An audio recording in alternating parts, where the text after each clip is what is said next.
Fostering critical reflection and action on cyberbullying through action research. While there are many forms of traditional bullying and cyberbullying, this study focuses on physical bullying, a traditional form, and its extension into cyberspace. There remains fundamental gaps in understanding the relationship between the two forms, with the extension of the experience into cyberspace remaining largely unexplored. Physical bullying and its extension into cyberspace should be viewed as a unique form of cyberbullying, creating an important framework to work within and in preparation for the design and development of interventions. This study uses action research methodology. The action research phases highlights the design's key features, characteristic of a multi-phase action reflection process. It also highlights the data generation activities conducted in the various phases. The design creates spaces for knowledge production through partnerships of reflection, sustained dialogue, and creative action. Phase 1 involved the identification and interviews with survivors. They shared rich information, foregrounding their experiences in the physical and cyberspace, their responses to the experience, and the role of technology, specifically social media platforms, used to bully.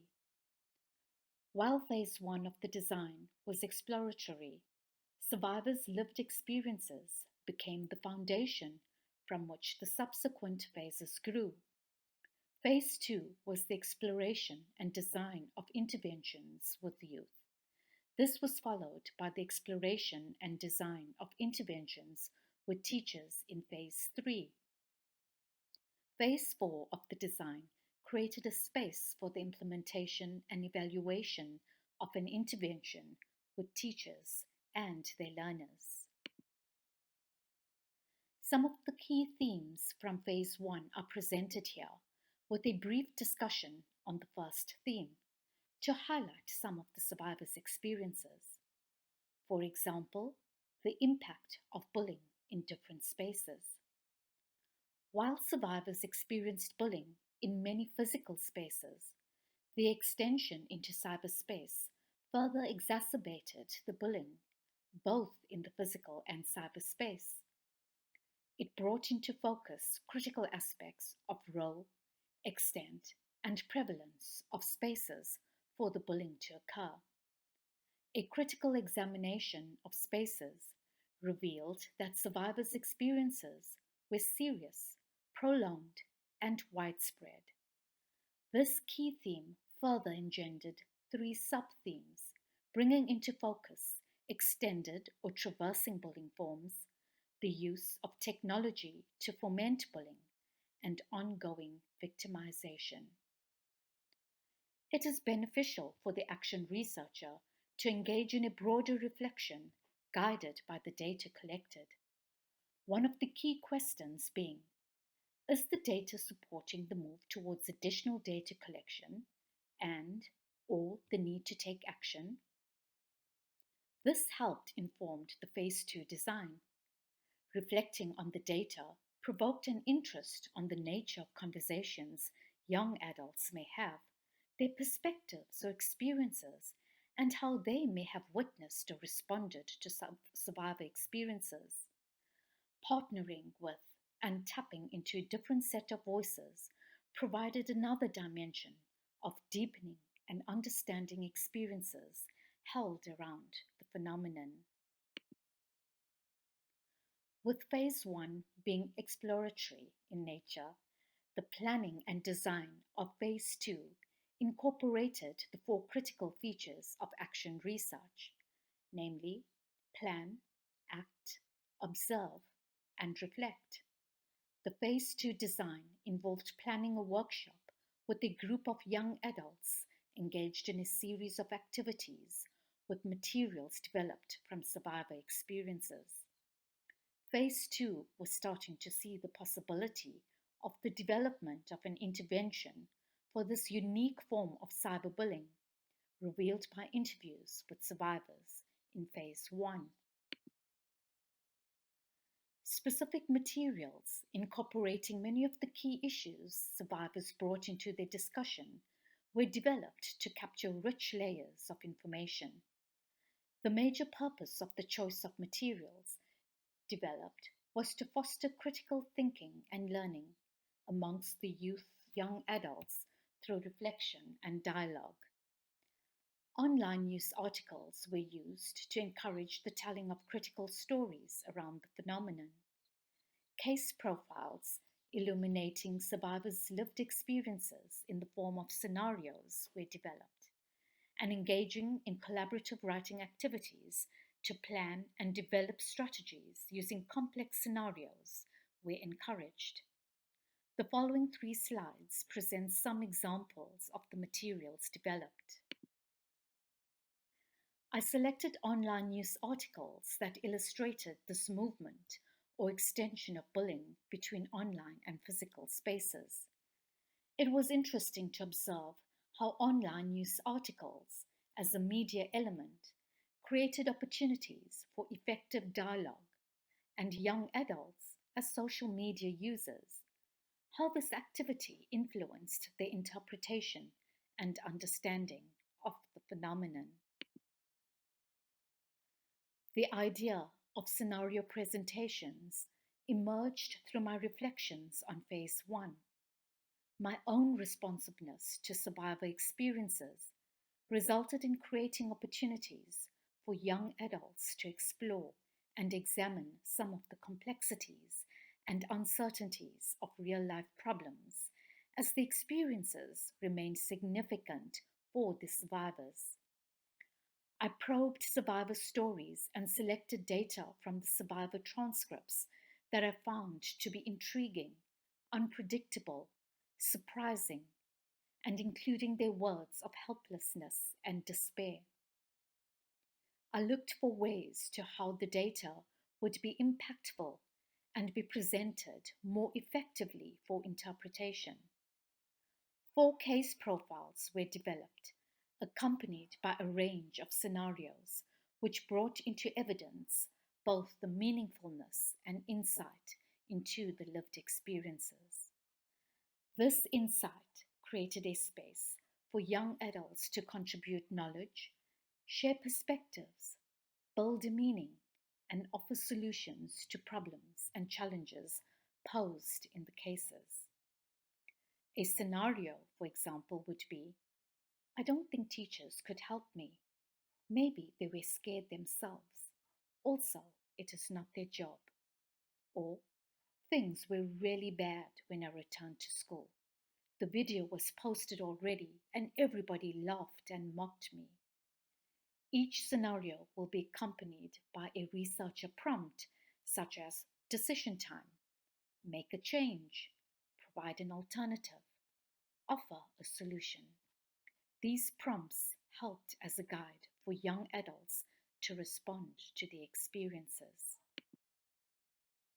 The third activity involved an engagement with more complex type scenarios and had its focus on thinking about, planning, and reporting on a more complex experience. This encouraged the young adults to position themselves more as problem solvers and solution finders. At the same time, it gave them some independent control of the activity, concentrating on how better to sharpen and focus their efforts on knowledge enhancement, finding knowledge, and developing solutions. Introducing complex scenarios gave them a space to challenge, debate, evaluate, and an opportunity to construct an agreed upon plan or strategy to better respond or help mitigate the experiences of this form of bullying. An example of a complex scenario would be, at the end of the school day, you and your friend are walking home. She shows you a video clip of a fight she recorded, which broke out between 2 girls in her class that morning. She appears very excited as she mentions to you that she is going to post it on social media later that afternoon. A researcher prompt: how would you respond? State clearly your plan of action. Data analysis at the end of phase 2 showed 2 iterative processes that were used to connect the data gathered from the 3 activities.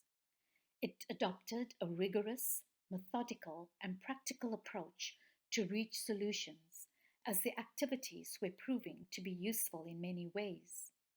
In addition, the outcomes from the 3 activities went through a series of iterative moves during and after the data analysis process. This engagement supported structure, direction, and led to a stronger coordinated response, with the further strengthening and development of the existing materials emerging as one of the key findings. At the end of phase 2 analysis, the possibility of forming partnerships with teachers were considered, a request strongly made by the young adults as well. Asking questions such as, in what ways will teachers inform the intervention developed in phase 2, led to the planning of phase 3. Phase 3 involved the partnering with teachers, imperative to reflecting on the idea of the further development and strengthening of the materials. A set of questions were developed. The questions presented here became an integral part of the teacher workshop, as the nature of the questions acted as triggers which bolstered rich, in-depth information and strong suggestions on the development of a teacher workshop resource. Teachers' rich discussions prompted by the trigger questions at this stage was also beginning to see the value of the study's design, in that it started to identify other levels of action and reflection. The teachers' interactions with the materials developed for phase 2 and the rich discussions thereof foregrounded the framing and development of the resource, and further led to the mapping of the resource's key features. The key features, nature and design, for example, should be a resource package, hard copy, interactive, and user-friendly. The resource content should reflect phase 1 survivor experiences, and the materials designed for phase 2 can be used to support the content. The unique form of bullying has its focus on the study's phenomenon and should entail, for example, mapping lesson plans and enrichment activities that expose and deepen the understanding of survivor experiences, widens knowledge, and improves skills in responding to experiences of physical bullying in cyberspace, and finding ways to promote good digital citizenship for learners.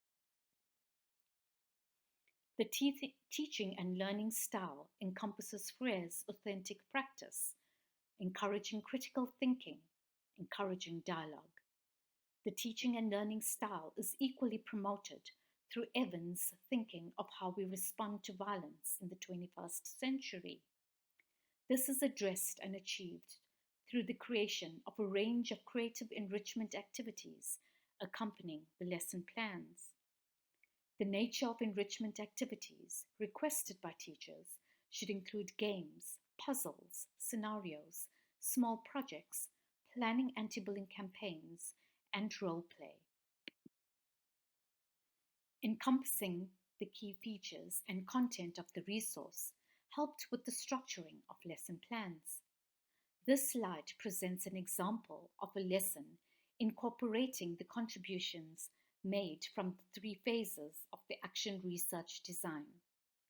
The further design of the lesson plans with accompanying activities progresses into the final phase 4 of the action research design, which is the implementation and evaluation of the resource. The rich data from the survivors in phase 1 shaped subsequent phases of the action research design.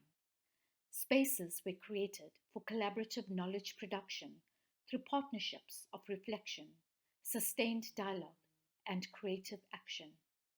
This process of mutual learning and understanding led to the development and piloting of school based interventions on cyberbullying. This design brought together survivors, their peers, and concerned teachers in a multi stakeholder process that encouraged participant agency and social responsibility in acting against injustice through inclusive, community based research. I would welcome any questions or comments. You may contact me via the following email address reflected on the screen. Thank you.